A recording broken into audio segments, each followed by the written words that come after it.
Okay, so we're at Yavapai College, who has opened their doors very graciously to the evacuated people from Yarnell. Yeah, Yarnell is part of our community. We're a community college. We're happy to offer them safe haven. This is a very traumatic time. Red Cross is on site and offering help. They're offering food, a place to sleep, and all the comforts that we can offer during this time of crisis for them. So what does it take for the college to set up for this sort of event? Really just takes a phone call, and I'm going to pass it over to Peter because he's our risk manager and he handles the logistics in getting everything set up. Well, this kind of situation is one that we hope never occurs, but of course it does, and so we prepare for this. We drill on a regular basis for these types of events so that we can be ready and set up in the event that something happens. And it's really a testament to the community, though, that comes together and helps to make all of this possible. We're providing resources here at Yavapai College, but the Red Cross is here and other services are here that help to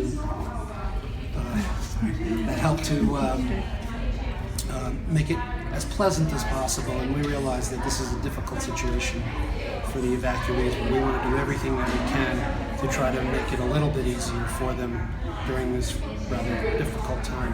And they will be coming, a lot of people will be coming with some of their pets? Yes. So what about that? Well, we have a special facility set up at one of our next door buildings where cats and dogs and other pets can be cared for, and Animal Disaster Services is here, and they're a great partner, and they're doing all that they can to keep those pets healthy and safe, and also allow them to give comfort to their owners. Equines, aren't they going to the rodeo grounds? Is that correct? Right, they're not coming here. And at this stage, we haven't been advised that there are any horses that need to be cared for. Right now, we only know about dogs and cats. Okay. So is there anything you want to add, something that the community should know regarding the events as far as the fire and the preparations here? Well, as far as the state of the fire and that situation, I would refer you to the County Emergency Management. They'll have more information on that than we do here. But we are ready to go here and ready to accept any of the evacuees that come in and need shelter and food, and do our best to make their time here as brief but as comfortable as possible. How many are you expecting? Do you know? Right now, the number that we're hearing is 200. But of course, that's fluid and could change in either direction. Okay. And if anybody has any questions, should they just call the college or the Red Cross or? Any questions related to the college, they can call the college, the Public Information Office. That's my office. They can call and ask for Kim Capon, Communications and Marketing Director. And if they have questions about Red Cross operations, I can also refer them to that organization as well. Okay. Anything you want to add? I think Peter did a fine job in coalescing everything that we're doing here to try to make the citizens of Yarnell as comfortable as possible. Okay, thank you. UEZ, Public Information Officer for the Arizona, New Mexico, El Paso Regional Red Cross. Okay, and can you please tell what's happening tonight at the Yavapai College? Sure. Right now, we've opened the Yavapai College gymnasium as a shelter for people who've been evacuated from the fire that is taking place earlier this evening. We are expecting quite a few to come down and overnight here if need be. What we are providing is food, shelter, place to stay.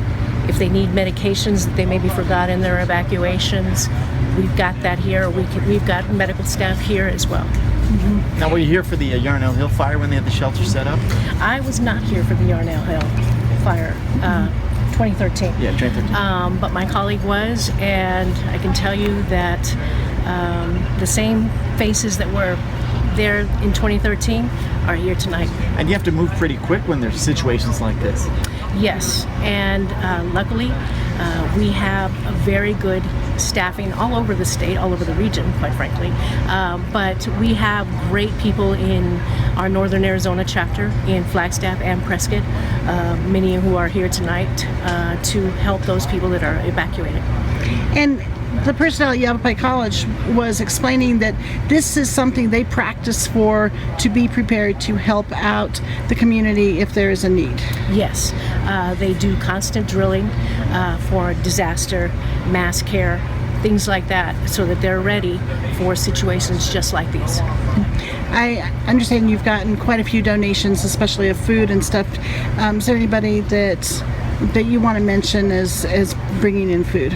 Well, you know, what's really doing my heart good tonight is that some of those same companies like Fry's and other people who came tonight to donate food and water and things that are needed were back then in 2013, and they're here now. Are you still needing supplies at this point? Or? Right now we are good. We have a number of people who have come down and donated. But right now what's important is if they would like to call 1-800-RED Cross, sign up to be a volunteer. There's all kinds of disasters going on in the country right now, flooding in Texas, and now we've got a wildfire here. But we always need volunteers. Sign up for that. And we always need donations as well. If you'd like to make a donation, 1-800-RED Cross is the number to call. And at this point, you don't know how long the shelter's going to be open. I do not, but what I do know is that the Red Cross will be here as long as it takes. And can they also go to your website, the Red Cross website, for donations or to sign up to volunteer? Right. That is www.redcross.org. They can register to be a volunteer there. Okay, and I know that a lot of people are bringing some of their pets. And do you need donations of pet food? Right now we've received donations of pet food from our good friends at PetSmart.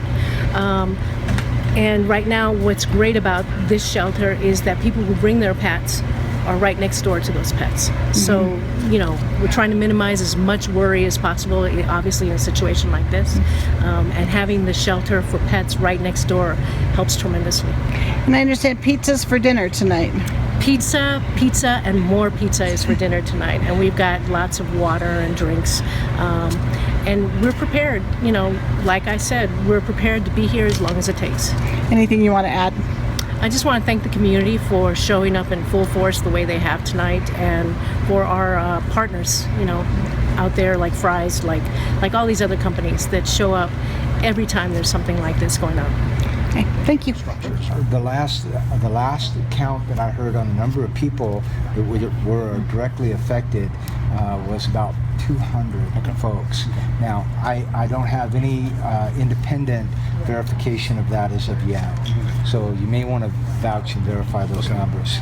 But that being said, it looks like the fire crews have done a wonderful job out there, and that they have effectively worked the fire in that area, and they've made a lot of progress. The Bureau of Land Management and Arizona State Forestry will be issuing a press release in the morning that will detail the efforts more in detail than what I can give you. And their information will be a whole lot more accurate.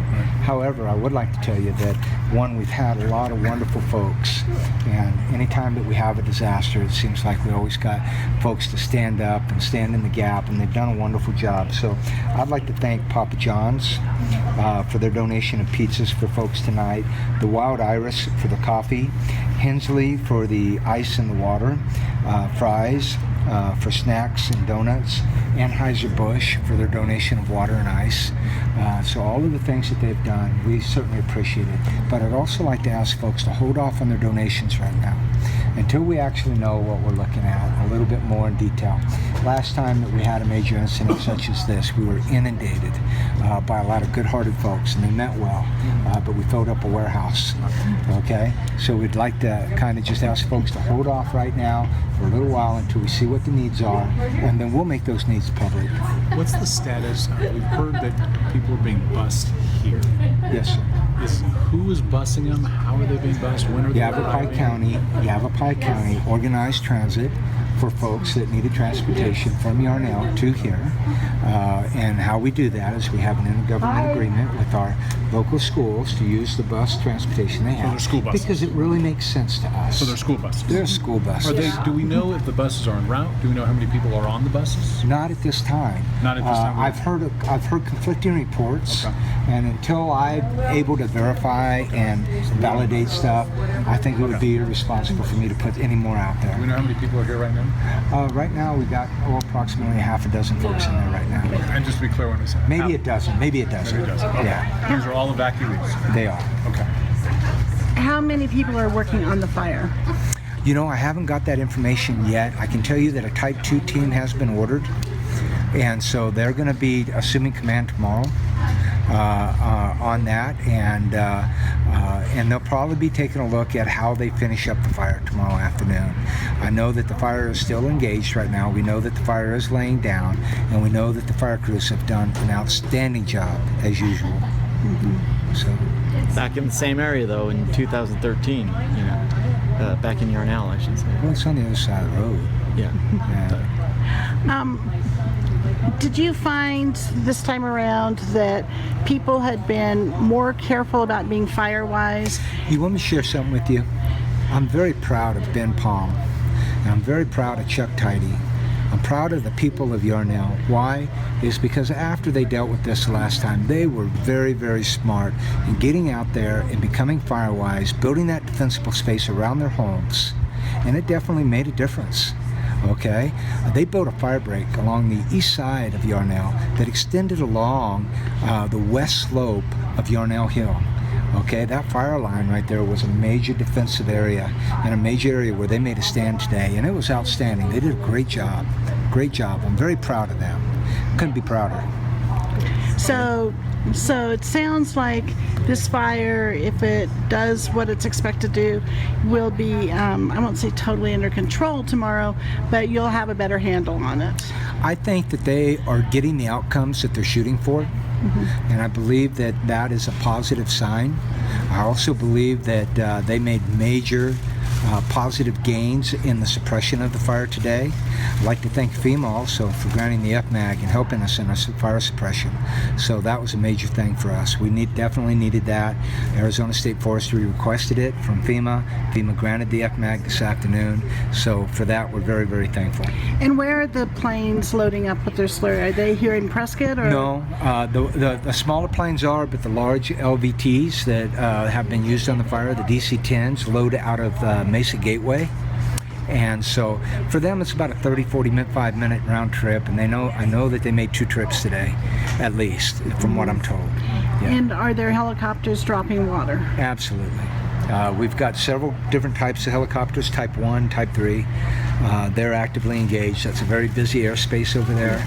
So I'd like to share with our news media folks to be very, very careful and remember that that is restricted area anytime you go in and around the fire area. So make sure that they clear all of their airspace prior to getting anywhere close. Just another example of Yavapai County Emergency Management being ready when there is a situation. Well, I want to tell you, the people that were ready were the people of Yarnell, Chief Palm, Congress, Virgil Suter, his crew down there, Peoples Valley, and BLM did a wonderful job in their fire suppression efforts today. Those are the folks that are the heroes. They did a great job.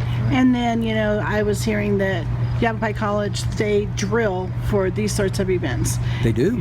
And so they were prepared to step up and help when you called in pretty There's short actually notice. an agreement between the American Red Cross and Yavapai College. Yavapai College has been a great partner in emergency response in Yavapai County. They are truly one of our gems, and we're so thankful to have them available to us. I mean, where else do we have these types of facilities to be able to help our people when our people need help? And this is, make no mistake about it, disaster is all about people. Everything that is about a disaster is about the impacts to people. So we want to thank Yavapai College for stepping up and helping us out and doing what they can to do their part for the community. They always do. So Okay. thank you. Okay. Thank you. Excellent.